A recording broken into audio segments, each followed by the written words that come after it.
halkan maanta ulijeedka kulankeenani waxa weeyaan xaaladaha cusub ee ka soo kordhay dagaalada ay abaabulayaan kooxaha ka soo horjeeda nabadda iyo deganaanshaha deegaankan, kooxaha abaabulaya xukun xoog lagu qabsado, kooxaha abaabulaya oon u aaba yeelaynin dhiigga dadka daadanaya, kooxaha isu soo abaabulaya inay iftiinka demiyaan dadka Soomaaliyeed gaar ahaan reer Galmudug u shidan, inay demiyaan nolosha iyo wadajirka dadkan Soomaaliyeed ee halkan ku nool, kuwaas falalkaas noocaas sameynaya arrimahooda ayay ahayd maanta kulankeenaan uu ku saabsanaa. waxaan rabay inaan halkan runtii dhowr qodob aan ka sheego ama dhowr qolo aan kala hadlo. midda koowaad waxa weeyaan dadka abaabulkaas ku jira anigu de runtii aan dhihi kara waa nabadiid, macno kale iyo magac kale oo yeelan karaan ma jirto. dadka nafta waxaa cadow u ah qofka goynaya, waxaa cadow u ah qofka nolosha u diidan, waxaa cadow u ah qofka inay noolaato hor taagan oo isbaarada u taallaa cadow u ah. maantay cadow uga darani ma jiro deegaanada Galmudug kuwa doonaya iyadoo shabaabkii lala dagaalamayo inay dadkii dhabarka ka toogtaan, kuwa doonaya inay waxa ay rabaan iyadoon la aqoonin. waxaan u malaynayaa 2 sano ka hor ayaan hoolkan inagoo joognaan aan halkan ka hadlay oo aan dadka Soomaaliyeed iyo reer Galmudugba kala hadalnay oo ay ahayd hadalkeenii hal la sheego waxa ay rabaan iyo waxa ay ku qancayaan iyo meeshay ku dhamaanayaan iyo goortay dhamaanayaan. in ziyaaradii culimada iyo khayrkii iyo wanaagii lagu bedelo dhiig in la daadiyo, in marmarsiyo laga dhigto Sheekh Yuusuf Direed ziyaaradiisii, gogoshiisii iyo xilligiisii dadka Soomaaliyeed ay isugu wada imaanayeen oo ay maaragtay munaasabadaas qiimaha leh inay u bedelaan mid dhiig lagu daadiyo, inay u bedelaan ayagoo culimadii ah dadkii fatwo khaldan ay u fatwoodaan, inay dadkii dhiigoodii isku baabi'iyaan marnaba wax la qaadan kara ma aha. tilaabada ay ku dhaqaaqeen nimanka odayaasha ah ee siyaasiyiinta ah, anigu ma dhahayo culimo waaye, laana culimada muwaasafaad ay leedahay, tilmaamay leeyihiin, culimadu khayrkay ka shaqeeyaan, culimadu dadkay diinka baraan, culimadu dhiigga muslimka in la daadiyo hor istaagaan, culimadu wanaagay ummadda tusiyaan. laakiin culimo ma aha qofka qoriga sita ee doonaya inuu dilo dadka, midka la socdo dilaya, midka ka soo horjeeda dilaya, una mamman inuu dadka dhiigooda cabo. ka anigu culimo uma aqaano. shabaab kulama dagaashanin inay yihiin dad gaar ah oo cirka ka soo degay. waa dad Soomaaliyeed, waa wiilasheenii, waa dad sheeganaya inay ahlu diin yihiin oo culimo yihiin, haddana dadkii bay dilayaan, dadkii bay qarxinayaan, dadkii bay baabi'inayaan. laba tafsiir kalama qaadan karo qofka wax dilaya ee ummadda barakacinaya ee ummadda qixinaya, kalarkuu rabo iyo lawnkuu rabo ha ahaado, kalama taqaano itijaahiisa fikrigaahi meesha uu ka soo jeedo. haddii afcaashoodu ay mid noqdaan isku mid ayaa loola dagaalamaya, isku midna waa looga hor imaanaya, cadow isku midana way noqonayaan. Galmudug maanta uma baahna cid burburisa, Galmudug uma baahna cid maslaxadeeda iyo danaheeda hor istaagta. deegaanada hadda uu xildhibaanku ka hadlayay Dhuuso Mareeb iyo maaragtay Gurceel iyo Matabaan oo Hirshabeelle ka tirsan, dadka joogana si guud ayay ugu jeel qabaan nimankan odayaasha ahi inay ku celiyaan godkii shalay ay ku hayeen, mugdigii shalay ay ku dhaxayeen ayay rabaan inay mar kale dib ugu celiyaan. ma filaayo inuu ficilkaasi socon doono. Borobakis iyo 2 baabuur oo yaryar ee hadba 10 wiil inta la saaro hadba meel la tago ma deegaanna laguma qabsanayo, dadna dowladnimadana laguma dhaawici karo. laakiin dadka dhiigooda ay daadinayaan ayay ziyaadinayaan oo dhibaatada ay geysanayaan oo cuslaynayaan. midda dadka reer Galmudug waxaan rabaa inaan idhaahdo ama gaar ahaan dadka deegaanadan degan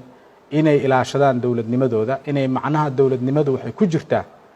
midnimadoodii ku jirtaa, macnaha dowladnimadu waxay ku jirtaa inay dowladooda garab istaagaan, inay la shaqeeyaan, inay nidaamkaas maamul ee dowladeed ay dhistaan ayay macnahooda ku imaan karaan. laakiin macno kuma yeelan karaan inay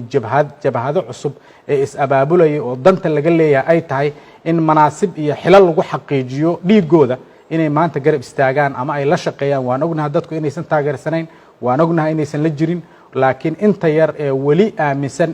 inay khayr ka shaqeynayaan, inta yar ee caatifada diiniga lagu kicinayo ee aan xaqiiqda nimankani iyo waxa ay ka shaqeynayaan si fiican u fahamsanayn ayaan leenahay ka waantooma.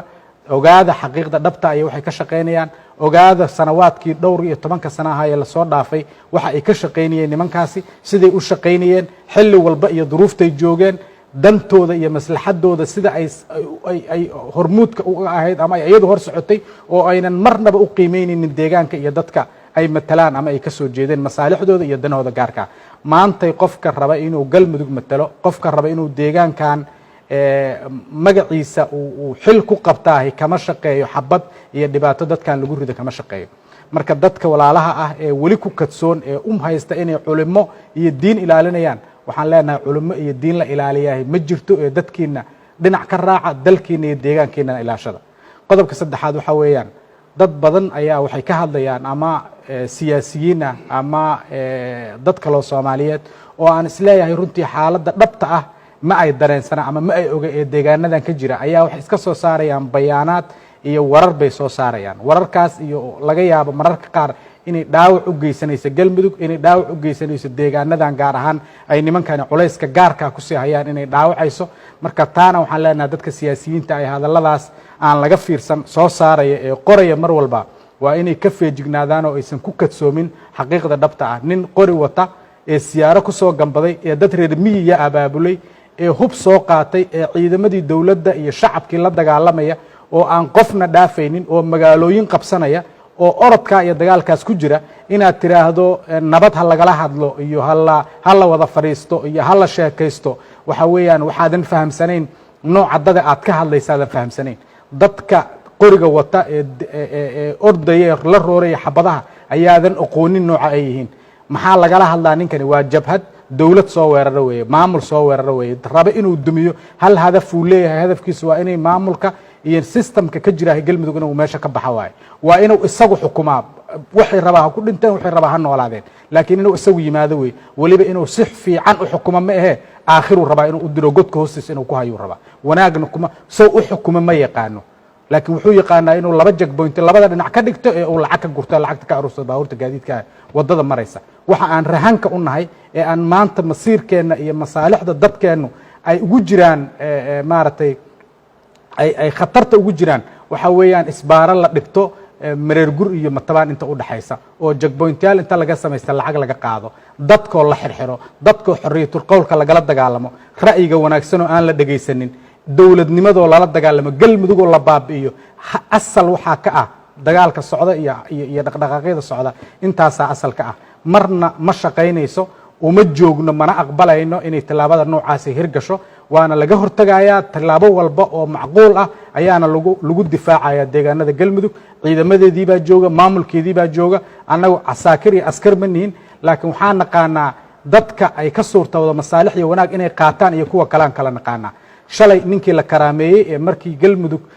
ugu dambeysay ka baxayeen la karaameeyey diyaaradaha loo qaaday nin walbaaba xageed rabtaa inaad aado ma deegaankagaad joogaysaa ama meel kale aad aadaysaa nin walbaa meeshuu sheegtay iyo maslaxadiisa iyo wanaagiisa soo u arkaya lagala shaqeeyey ayagoo musaalimiin oo nabad qaba ka tegey ayaa qori kula soo laabtay dadkii iyo deegaankii si ay mar kaleeta dhibaato u geliyaan taasna marna ma suurtawdo inaad hadal yaroo jilicsan oo maxaa la yidhahdaa labada dhinac xabadda ha joojiyeen nabadda ha laga shaqeeyo waxyaabaha noocaasi annagu nabaddiid ma nihin laakiin waxaa la yaqaanaa cidda nabadda lagala shaqayn karayo ciddaan nabadda rabin ee rabta inay magaalooyin iyo deegaan iyo dad la wareegto ayaa la garanayaa marka waxaan dadkaas ka codsanayaa inay fahmaan